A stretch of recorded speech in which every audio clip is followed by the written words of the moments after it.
আসসালামু আলাইকুম ওয়া রাহমাতুল্লাহি ওয়া বারাকাতুহু। নাহমাদুহু ওয়া নুসাল্লি আলা রাসূলিহিল কারীম, আম্মা বাদ। এই বরকতওয়ালা মাসে আল্লাহ তাআলা রোজাদারকে ৬টি বস্তু দ্বারা সম্মানিত করেন।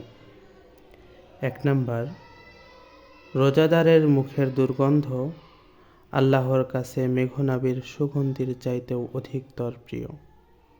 ২ নাম্বার, সমুদ্রের মাছও রোজাদারদের জন্য ইফতার পর্যন্ত দোয়া করতে থাকে।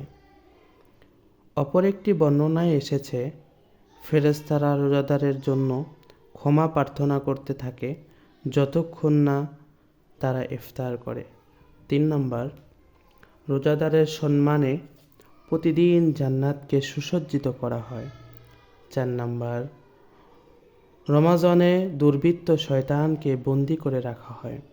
৫ নাম্বার, রমাজানের শেষ রাত্রে রোজাদারদেরকে ক্ষমা করে দেওয়া হয়।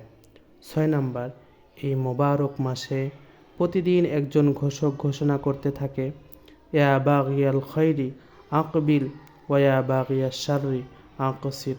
হে পুণ্যকামী, তুমি এগিয়ে চলো, এবং হে পাপাকাঙ্ক্ষী, তুমি নিবৃত্ত হও।